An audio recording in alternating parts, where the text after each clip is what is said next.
I think the ability to show empathy for the other is one of the key battlegrounds of human morality. We live in, historically, we have lived in a society where it is very easy to motivate people to go and do horrible things to other people by telling them those other people are bad. There is a certain kind of tribal aspect that seems to be very easy to bring out in people. It is also absolutely possible to get people to be profoundly supportive of people who are very different to them, to be very understanding, to give people who are different the space to be different. These are the two kind of opposing poles. I know which one I am in sympathy with, and therefore a lot of my writing, a lot of my fantasy and science fiction is very much to do with that. Getting behind that otherness and bringing out sympathy for that otherness. And if I can do it for spiders or indeed lawyers, then that's the goal, really. Hello, and welcome to this special author interview for the FanFiAddict YouTube channel. I'm Frasier Armitage, and I'm a sci-fi writer and a reviewer for FanFiAddict. And joining me today is an absolute legend when it comes to science fiction. He's one of the most consistent and prolific sci-fi writers today, and it's just a pleasure to get to meet him and to talk to him. And it's Adrian Tchaikovsky. Hello, Adrian. How are you today? Hello, I'm very well, and thank you for having me on the show. Well, thank you for joining me. It's absolutely brilliant to get to talk to you about your latest book. I know that it might be confusing for people who are in the United States because you've got two latest books over there. But the book that I was wanting to talk to you about especially today was this one. It's Lords of Uncreation. It's absolutely awesome conclusion to your final architecture trilogy. Um, Tell us a little bit about the book, about what people can expect from it. Okay, I mean, so obviously there's a limit to what I can say because it's the third book in a series. But so the final architecture series was always envisaged as a trilogy. So quite a lot of the time, I'm writing a book and then I'll write another book that follows on another book. But they're not necessarily planned in advance. So the children books are really three separate books with that have a sort of a setting that follows on. So while you still need to read them in order, each book has its own kind of discrete plot. With this one, it is a full-on traditional trilogy, and by the end of the second book, we've got a fairly good idea of what is the problem, what is causing it, and some vague ideas about what we can do to stop it in respect of these enormous things, the architects, which are just turning up out of unspace, which is my kind of hyperspace thing, which has the existence and mechanics of which have a major role to play in the series, and they rework planets and basically exterminate everyone on the planet in the course of turning a world into this bizarre work of art. And at the beginning of the first book, no one really knew why they do this. We know a bit more, or at least we have some suspicions, chiefly through revelations gained by Idris Telemier, who is the main character, who has an insight both into unspace and into the minds of the architects because of the sort of person he's been sort of surgically turned into in his personal history. And in this book, it is the final throwdown between effectively sentient life, focusing on humans, but definitely sentient life in general, versus not only the architects, but whatever it is that's making the architects do what they do. Yeah, that's a really, really good way of summing it up because the book is so huge. We could just be summing it up for like the next hour, and it would we still have places to go with it. It's phenomenal. So you said you always envisaged it as a trilogy. Um, does that mean that you always knew what the ending was going to be right from the minute you started writing?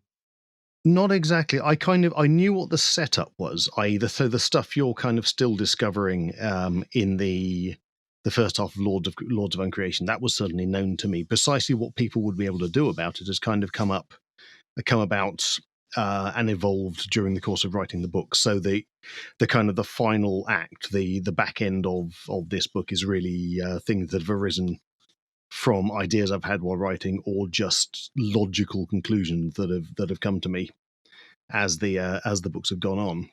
But I mean, that's the way I tend to work with a lot of books. Is I will plan quite a lot, but what I won't plan is the end. I'll let the end sort of find its own way, because by that point, the books will have a velocity and a trajectory, and will find their own sort of satisfactory ending without me needing to sort of overplan that aspect of it.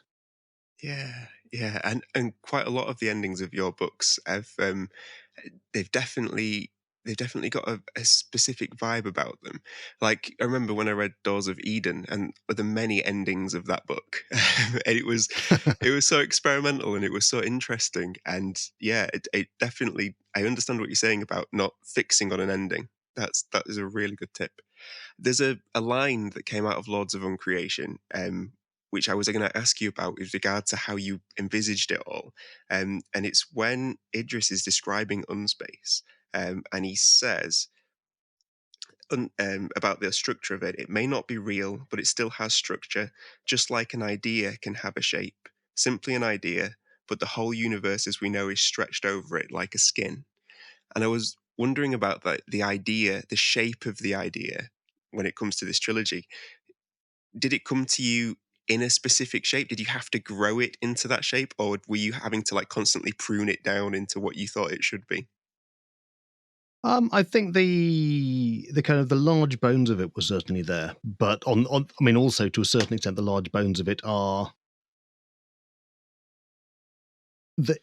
it's a trilogy, it's a 3-part structure, so there's a certain traditional sort of rise and fall to the dramatic pace, that is that is really a sort of a narrative standard that I'm working towards. So that at the end of the first book there will be a certain amount won, and there will be a certain amount sort of discovered, and then the second books and trilogies are generally the hardest to write, because it's very easy for them to become just the the bit where characters are just shuffling their feet between the first revelation and the final confrontation. So the second one is much more, it's to do with discovery, and it's building the tensions, and it's basically loosening the nuts and bolts on a lot of the setting that you've created so far, so that it can start to fall apart just where the characters all just need it to be holding together.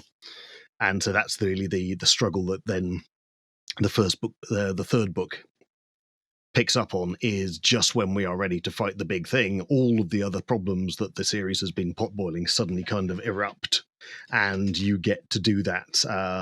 The pre final confrontation sort of running around, where all of these other options and all of the other characters and the kind of the second string villains and so forth all get their moment, and it all uh, clears the way, so that you then have the final run in between with your party of characters versus the architects. And I mean, one of the big challenges is there is more than some of my books. It's a very character focused book. It is very much about that traditional science fiction scrappy group of underdog characters, and because of that, all of those characters are very important, and they all need their moment, and they all need the opportunity to basically do the thing that only they can do. And a lot of them have rather peculiar skill sets for science fiction heroes. There are relatively few of them who are sort of the traditional gunslinging sort of combat characters, and therefore you get to see things like, yes, this is how the universe gets saved by a space lawyer, and things like that, which is enormously fun to do. But it certainly means, in proper legal sense, you get to do a lot of alternate dispute resolution that isn't just going and all guns blazing. Yeah, and one of the amazing things about the space lawyer is how you've somehow managed to make them believable and at the same time empathetic, which is quite an amazing feat when you think about lawyers. That's that is. Well, you've got to remember that I was a lawyer.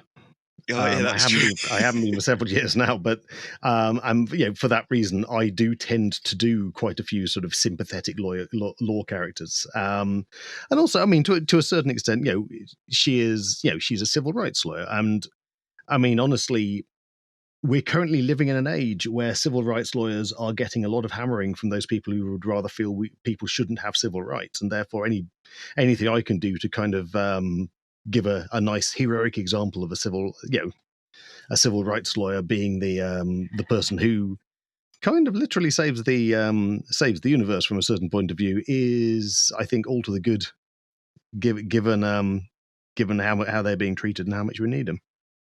Yeah, and I totally agree with you. And I love the fact that, I think across a lot of your writing, there's this trend of you taking something that traditionally is not thought of in a specific way, and you twist it by empathizing it. You know, things like insects and bugs and lawyers.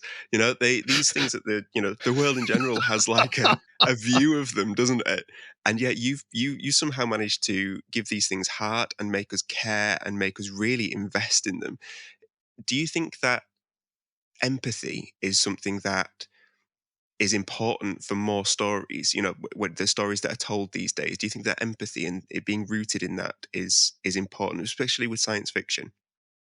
I think the ability to show empathy for the other is one of the key battlegrounds of human morality. We live in, I mean, historically, we have lived in a society where it is very easy to motivate people to go and do horrible things to other people by telling them those other people are bad. There is a certain kind of tribal aspect that seems to be very easy to bring out in people. It is also absolutely possible to get people to be profoundly supportive of people who are very different to them, to be very understanding, to give people who are different the space to be different. These are the two kind of opposing poles. I know which one I am in sympathy with, and therefore a lot of my writing, a lot of my fantasy and science fiction is very much to do with that.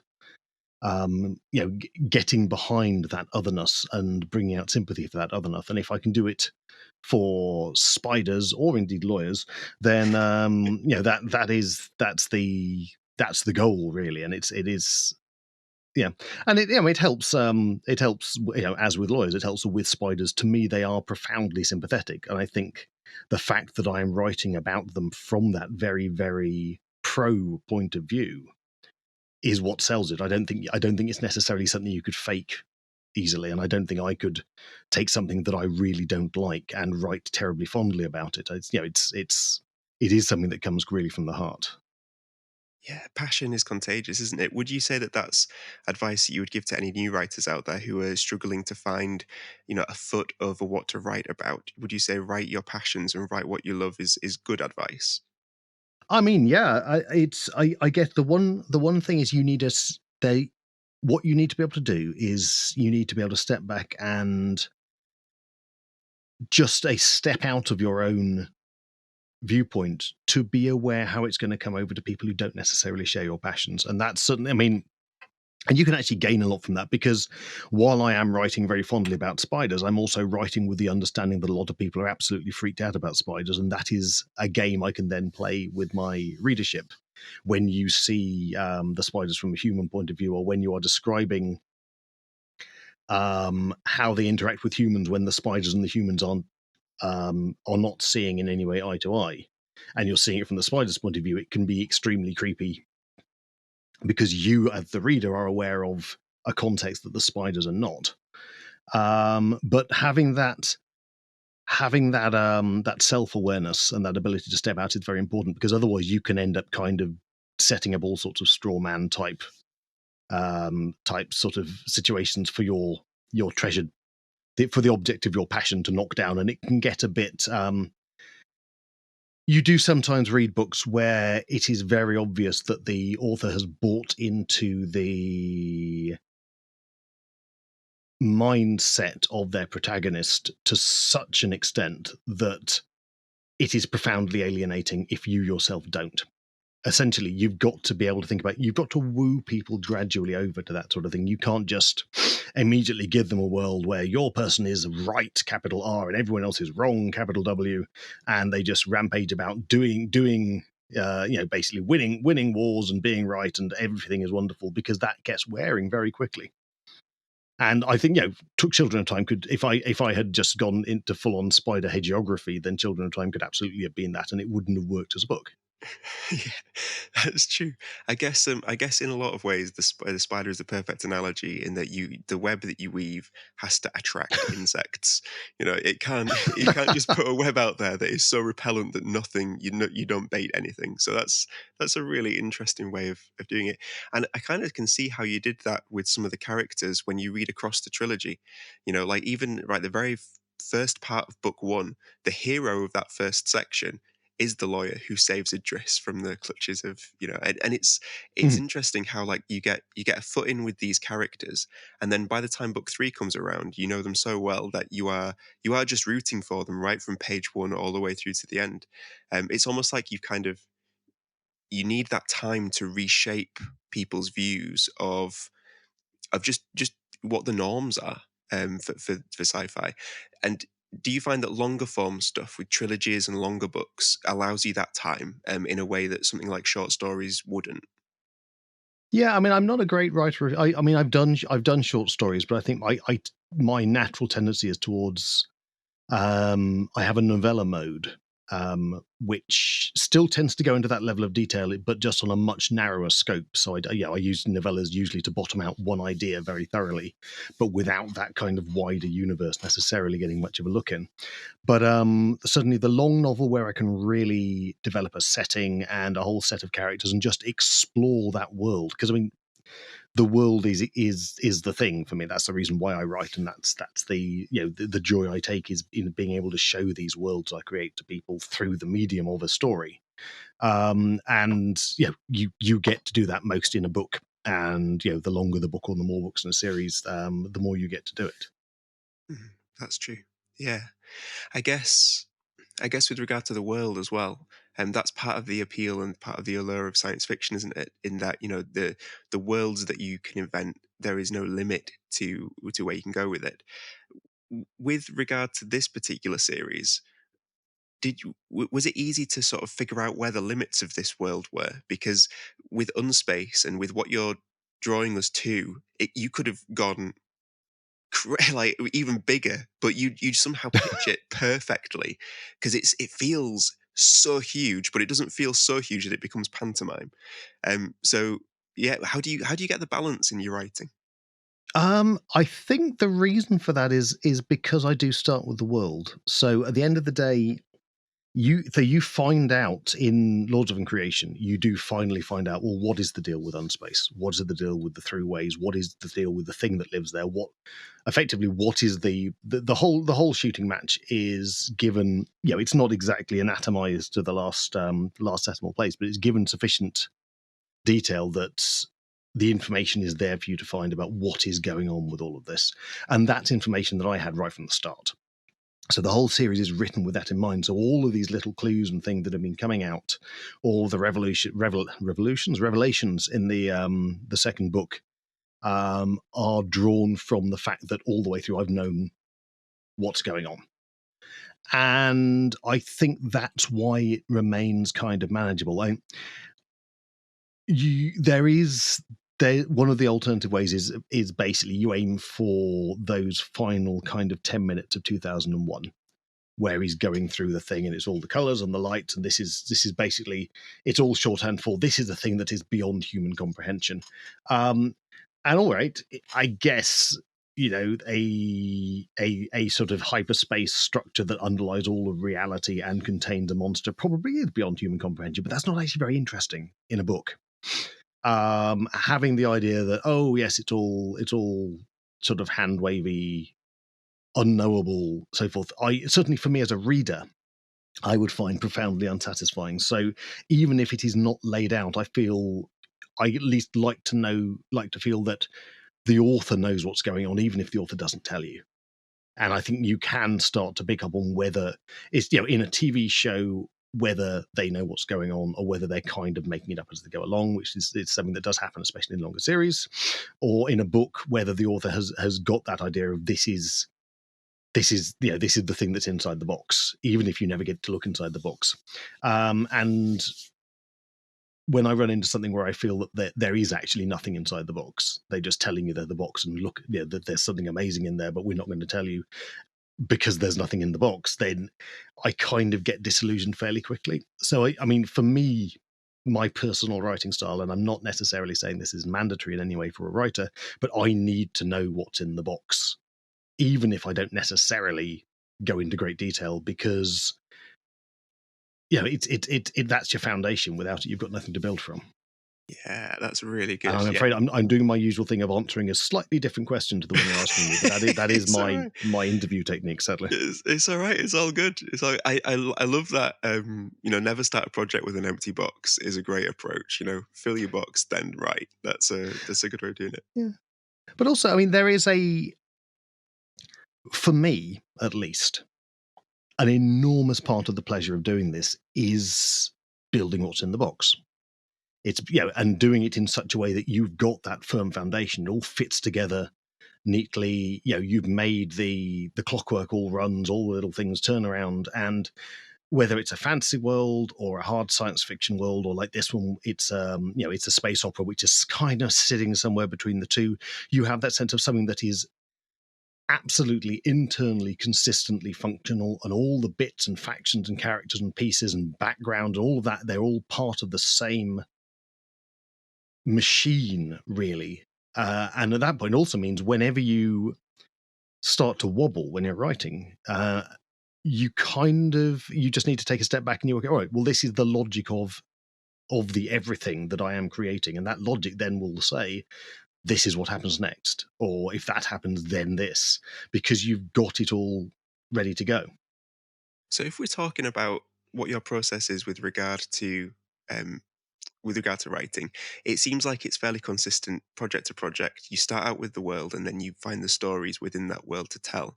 But when it comes to what kind of world that's going to be, and when it comes to filling that box, is that the same process every time, or do you have to get inventive, from project to project about the worlds that you're going to build? So each project will come with a certain number of features that I'm interested in exploring. And therefore, obviously, I need a world that's going to allow me to showcase those particular ideas or features. Sometimes the big difference really is when those features intersect with actual real world anything.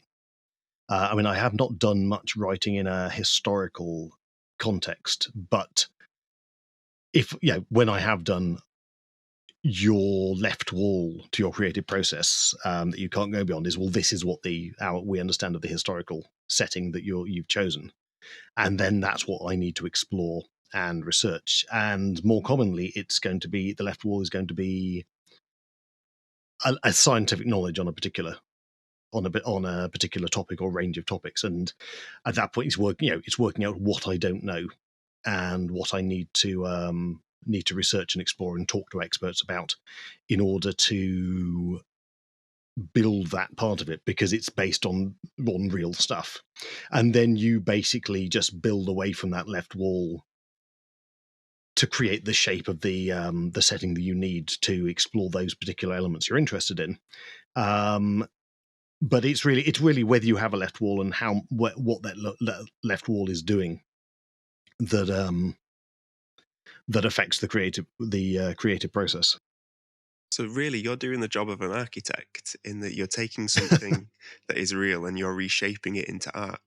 Um, do you Is think? that the job of an architect? That doesn't sound like the job of No, an no, architect. no. Well, I wouldn't it's. want to live in a building built by that architect. I mean, an architect in the realms of the Lords of Uncreation, Oh, because I see. that's I what thought they you do. meant They small, like take. big A architects. Yeah. Okay. No, I should have said architect in this. Yeah, this one. But that's what they do, isn't it? They take Well, something that is living and it's breathing, and then they reshape it into art. and And they don't care how many people die in the process, which is very much like building a sci-fi or fantasy world. It's yeah, exactly. Yeah, you've got to kill your darlings. That's all they're doing.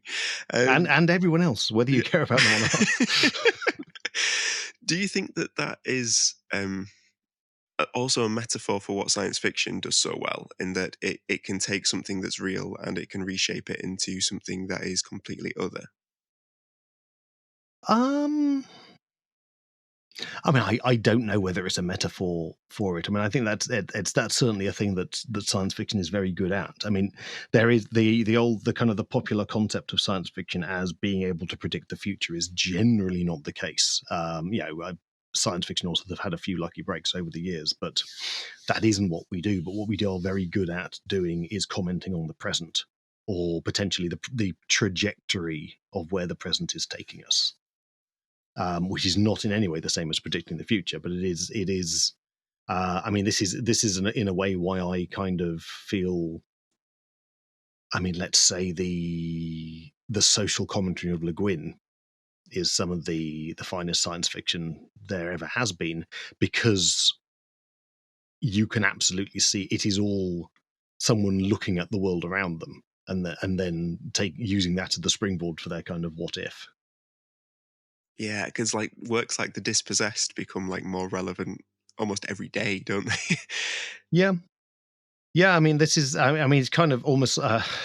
You kind of feel in the same line as "May you live in interesting times." The curse of the science fiction writer is "May your work become more relevant as you get older," which is no one wants that, really. It doesn't really matter at that point how clever you necessarily look, because almost always the worlds you're writing about are terrible, terrible places. Yeah, unless you're a utopian sci-fi writer, in which case, please become more relevant. You know, let's have that Yeah, I mean, we could. I spectrum. guess we could have wanted a bit more relevance for Banks's culture novels or something like that. Actually, that is the kind of long-lasting impact of those novels and that world and how big it was that he built. You know, with the culture. That I got same kind of vibes with this series. You know, that it was that level of big.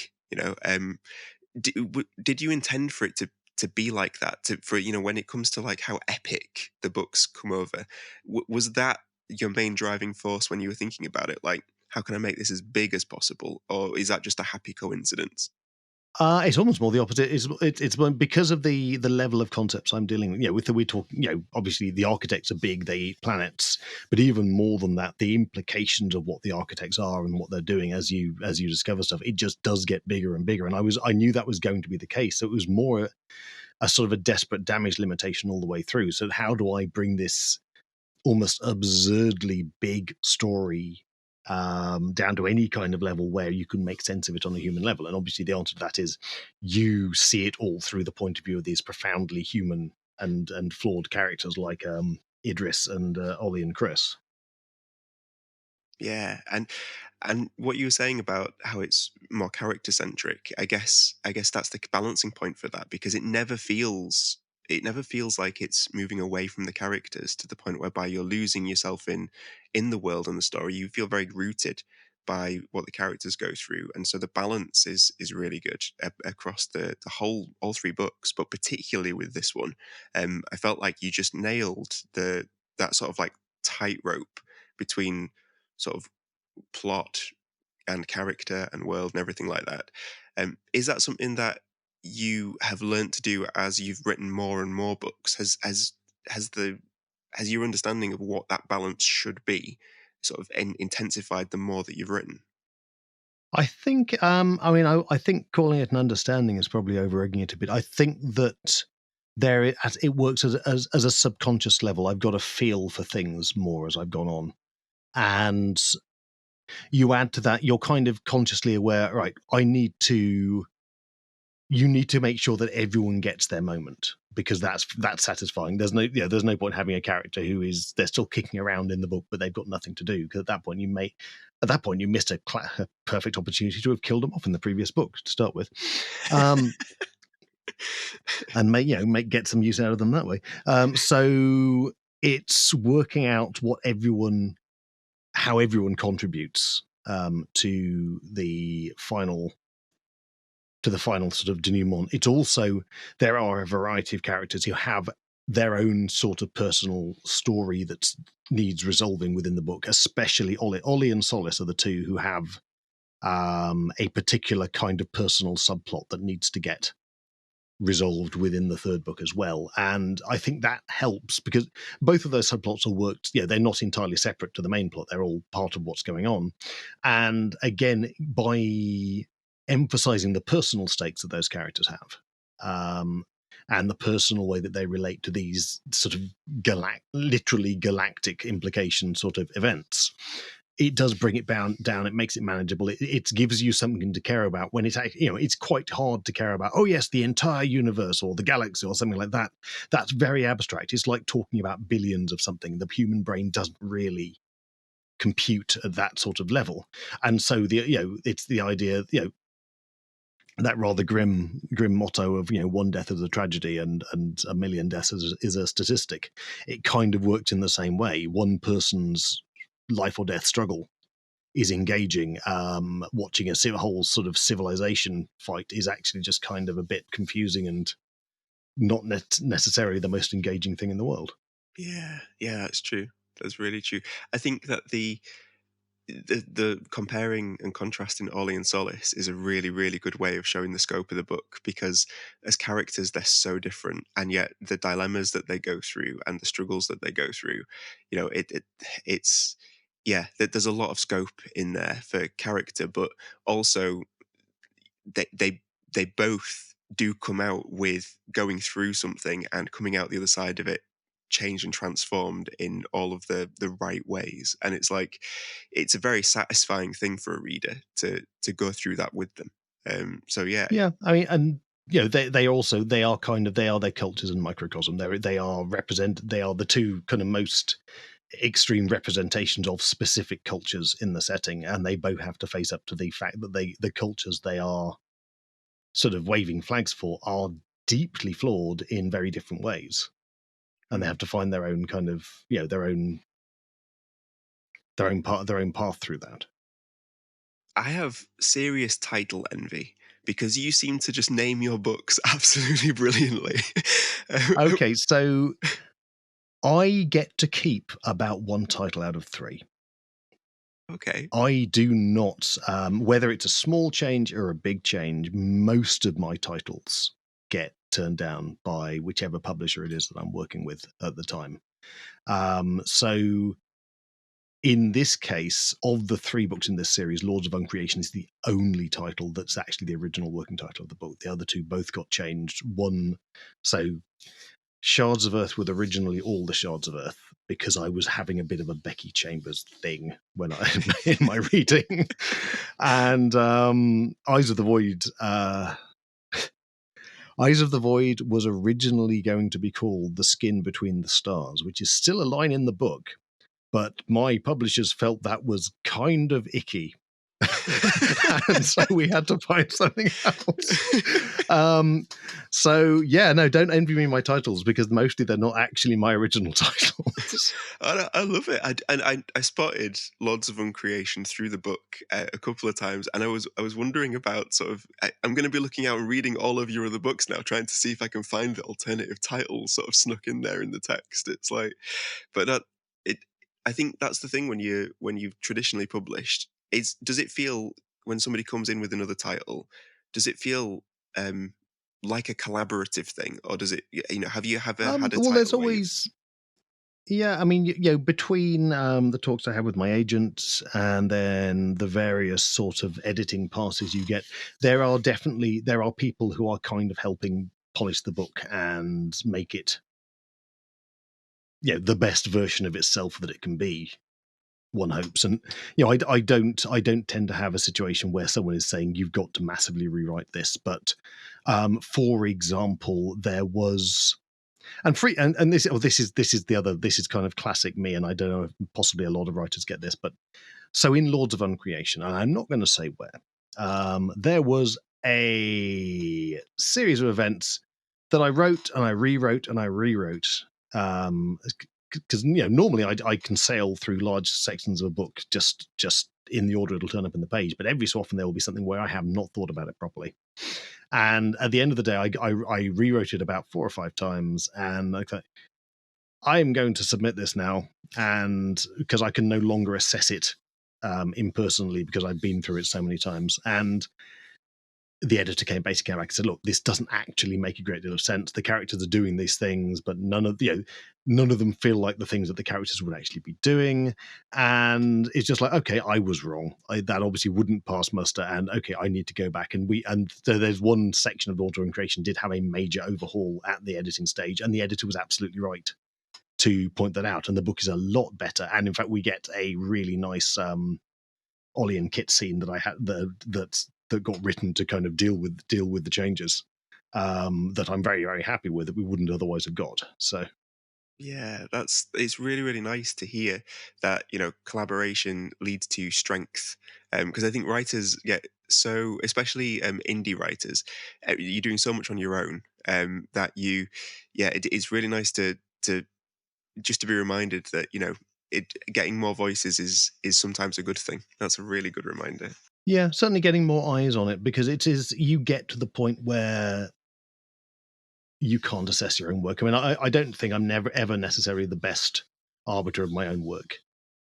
Although as time goes on, you become kind of more aware of the traps that you are particularly prone to, and you can start sort of effectively preloading your book so that the editor doesn't need to tell you not to do a thing because you've already not done it.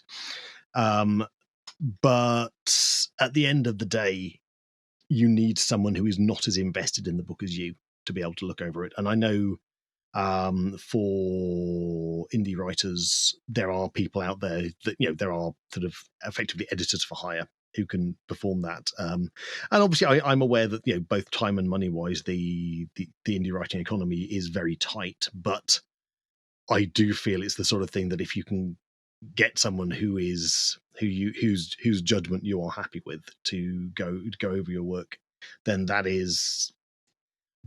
extra just level of detachment when looking over it is something that you as writer may not be able to bring, because I know I can't. Yeah, no, it's totally true. I'm totally with you on that one. When it comes to this idea of collaboration, then, if these books were to be adapted for another medium, like say film, and there was to be a trilogy of movies based on this, is there somebody that ideally that you would just love to work with? When it comes to adapting your stories. Um, it's a for this one, it's a tricky one because they. I mean, I don't know. I mean, I guess I don't know. I don't know whether you'd call Dune a space opera, but it's. I think Dune has isn't quite a traditional space opera in the way it's presented, but um, I don't know if this is the sort of project that he would particularly look at, because it feels a bit more sort of actiony and a bit less sort of deep philosophical than the usual run of stuff that he's done that I've seen. But I think Gareth Edwards would be an interesting one, Mm, actually, because he's done some very good stuff, and I think he. I mean, certainly. I mean, I'm a huge fan of Rogue One in particular, and the way he puts he gets the group of characters together and introduces them and gets them all very distinct and known on screen very quickly is exceptionally good, I think. So excellent. So if Denis Villeneuve and Gareth Edwards are watching, then you just get in touch. It can happen. It's all good. Um, just with regard to some of your other stuff, we talked about Lords of Uncreation, which is epic, amazing, amazing end to an amazing trilogy. For anybody in the US as well, they're going to have the chance of picking up City of Last Chances, which you just recently won the BSFA award for Best Novel for. Congratulations. Has it sunk thank in you very yet? much. I mean, it has, and I mean, mostly. So it's one of those. What does it mean that the book has won the award? And for me, from my powerfully self-interested point, what it means is I get to write more books within that setting, because obviously the publishers are particularly happy that it's done that, and it's a setting. So my writing process for these books is a bit different, but it's a setting I have had enormous joy in exploring, and there are plenty of other places to go in it. So the more books I get to write, the more fun I get to have with the world. Yeah, and I think I think it was in a previous interview that you said about that, that fantasy is there's something that you just really just adore about writing this type of book. Is it nice to get the chance to explore that kind of thing as well? Yeah, I've been wanting to get back to fantasy for a long time, and specifically, this book has kind of been kicking out of my head for a long time. Or this setting. There is that extra level of freedom of creation with fantasy, where you do, as long as you kind of keep things consistent, you do get to set your parameters with just to whatever it is you want to do, whether you can have it as close or as far from the real world as you like. You can mix and match as long as it all makes sense together at the end. Then it's just enormously satisfying to play with and to create. I mean, I'm very much in the business of creating worlds that go on beyond the page in all directions. I don't tend to do worlds that are there purely to showcase one story and done. So I always have other places while I'm writing that I go, this place exists over here. It's not going to fit in this book, but maybe I can visit it in another book. And so, yes, hopefully that series will have some legs and keep running. Excellent. What do you find that there is a difference in how you approach writing fantasy specifically when it comes to, because you're so brilliant at science fiction, and now you're brilliant at fantasy. What's the similarities? What are the differences between the two of them? It's mostly what it's in dialogue with. I mean, certainly when you're writing harder science fiction, the relationship to the science is frequently quite important. Is not just sort of it's a major feature in the story. It's also quite important to what story you're telling. I don't think that Children of Time would have had the impact if it had been written in a sort of more fantastical sense. The point of the plausibility of the evolution of the spiders, however assisted, I think makes the book work, and in a way that it literally wouldn't otherwise. So that so at that point, I'm very much in a dialogue with the the real science, the real arachnology, and sociology and so forth of it. In a fantasy book, you're also in dialogue with a lot of things, and frequently sort of social realities are part of them, because fantasy can be extremely socially relevant. It's not just sort of escapism as it's often dismissed. But also, for example, you're often in dialogue with particular historical concepts and periods, so that City of Last Chances is looking very much at mid mid 1800s Europe, when there was a wave of failed revolutions against the kind of the large imperial powers like the the Austro-Hungarian Empire and so forth like that, which is a fascinating and very underknown period of history. And it's the difference really. It's where you draw things from and just quite how much freedom you've got. Based on that. And fantasy just does have that extra aspect of, if you want the magic to do this, you can have the magic doing that, as long as it kind of consistently does that throughout the book, rather than only when it is convenient for the hero. And you know what you're saying about being related to some kind of social commentary, and the story that just leaped into my head as to where that is a really good example of that, as well as City of Last Chances, is the story that you wrote in for this collection, the Light collection. Mm-hmm. It's just a short story, but it's a fantasy, but it is so relevant in what it's talking about. I've really felt like I got to the end of that particular story and just felt like I'd learned something, Thank you. with regard to projects like this, how do you choose them? Well, I mean, again, this is kind of getting behind the scenes, but that story, are we? I'm right in thinking that's Coat Like White Fire, isn't it? Yeah, let me. Story. Yeah, it's Coat Like Bright Fire. Yeah, Yeah. yeah. So that story was written for a unicorn anthology that never happened. And Oh, then the reason that then just sort of sat around not being read by anyone, and then this anthology came along that had that sort of light themes. I yeah, yes, I have a story. It's already written. It seems to fit your theme rather nicely. Would you like it? So honestly, serendipity comes into it more than anything else. I mean, the story itself, it's the story of it's doing something I like to do a lot, which is taking fantasy, and which I do in City of Last Chances, which is taking some standard fantasy tropes and just moving them completely out of their element. So I do it in Spiderlight, and I do it to a certain extent. I'm even doing it way back in Shadows of the Apt. And here it's the idea that, yes, you've got a sort of an elfin knight who rides a unicorn and is getting involved in a human war, except you work out as the story goes on that the human war is a lot more modern than you might think, and being an elfin knight on a unicorn is not terribly useful in the Somme. It's kind of what's going on. And so, but I I mean, so, and it's not in any way something I am unique in doing, but interrogating where fantasy fits in with the real world rather than just write. I mean, I don't know if I will ever just write a straight up sort of, you know, fantasy quest or epic fantasy novel without that kind of that sort of deconstructional element. But looking at where those fantasy tropes and those heroic tropes, which are the basic building blocks of storytelling and literature. I mean, I'm not a great advocate of like the hero's journey or anything like that, but the early stories that are being written down are fantasy stories. They are, you know, like Amadis of Gaul and so forth like that. They are stories about these larger than life heroic figures. They are kind of like, they are sort of at one step off from actual myths. They are bringing myths down to a slightly more human level, but the characters are still, they're very stereotypical. They're very black and white. They tend to have like, there is a character note, this character is brave, this character is very brave, this character is brave but also maybe pious. It's that kind of level of primary colors stuff.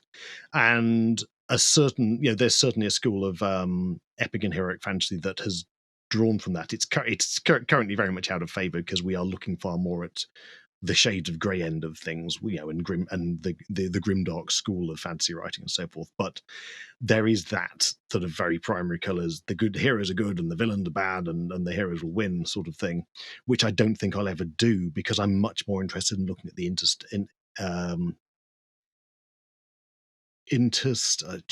the bits in the middle. There is a word there, and I'm suddenly realised I don't know how you pronounce it.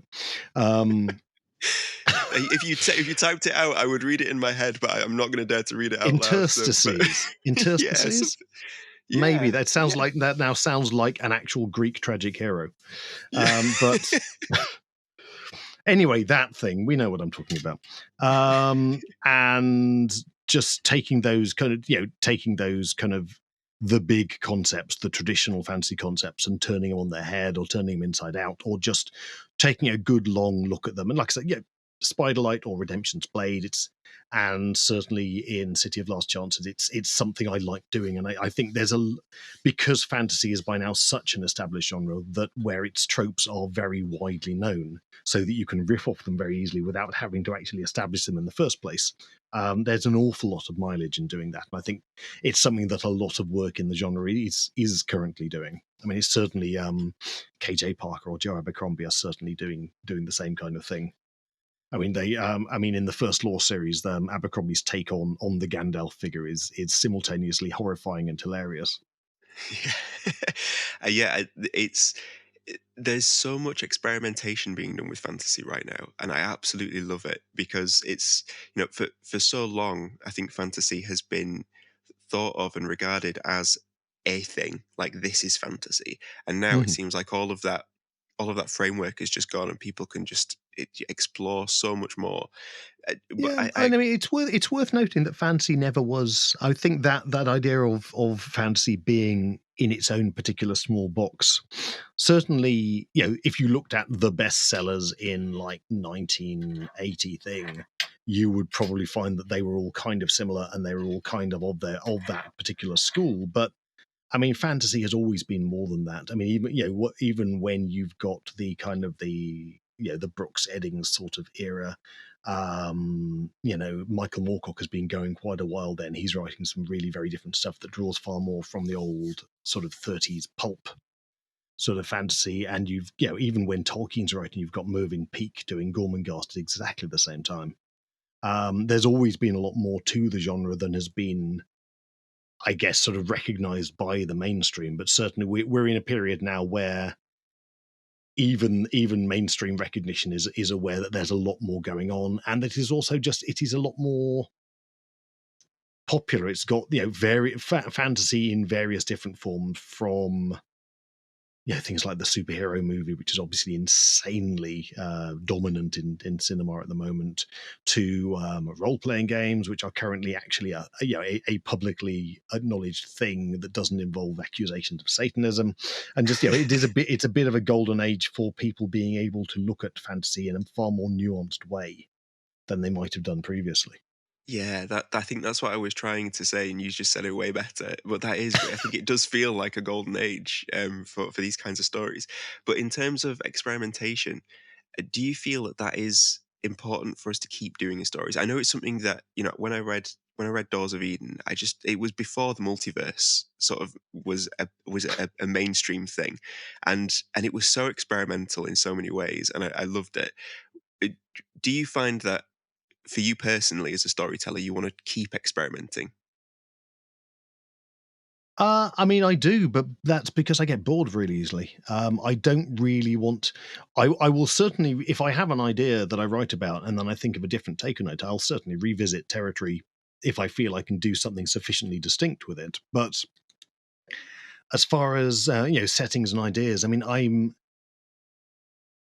I'm currently not short of ideas. I'll give you that. I'll give you that. I will always want to write about something new, whether it's something new in the same setting, because at that point I can riff off my own stuff to a certain extent, and I can turn my own things on their head because and say, well, you thought you knew what this place was or what these people were like. How about this?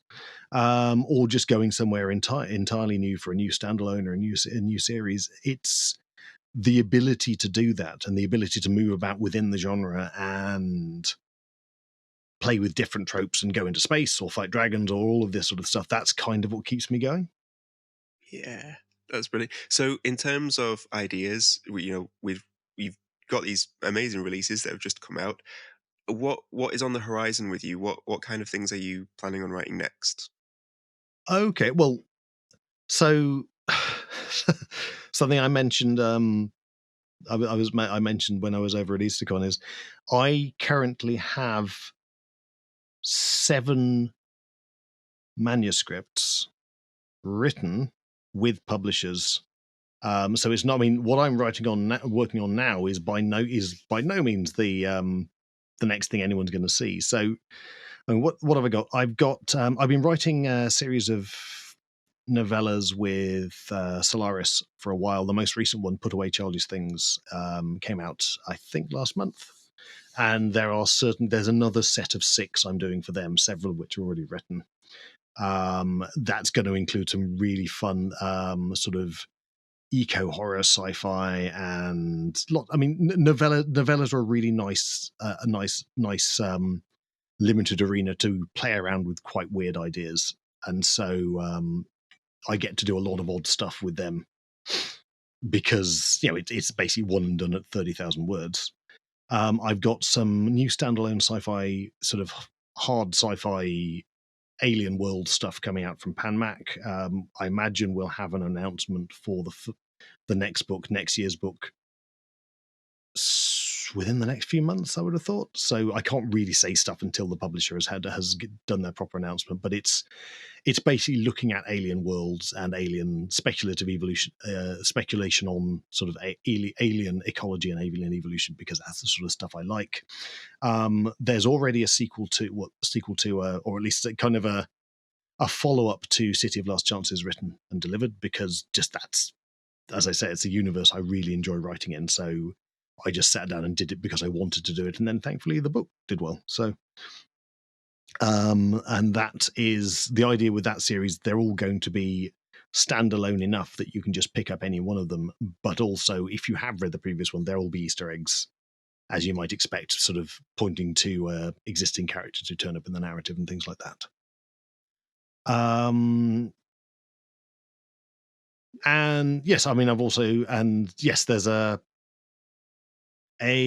book about robots. I'm finally doing a proper sort of robot sci-fi book in the Asimov mold, which will be a Tor.com book, I think, in 2024, I think.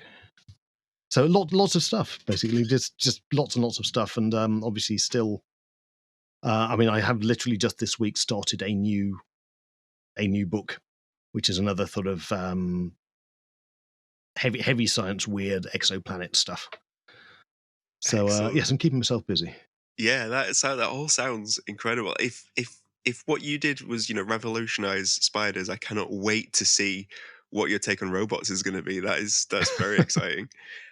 thank you so much for joining me and for giving me your time today. I really appreciate it. For all of those people who have enjoyed listening to this and want to connect with you and I'll find out more, how can they do that? So the best way is to go to adriantchaikovsky.com, which is the website I've had for about a year now. That's got all the books on, including, I mean, and given that there are quite a lot of books, I mean, I'm currently, I think, 49 novels and novellas together in print. So whatever the 50th is, whatever comes out next from wherever that'll be. It's also there's a contact form there. You can get hold of me that way if you want. I'm currently on Twitter and Mastodon as @AppShadow, but social media is currently a very rocky boat, so I don't know what's going on with that. Thank you, and yeah, thank you for joining me, and congratulations again on having completed an incredible trilogy of books with Lords of Uncreation, and for everything else as well. Thank you very much.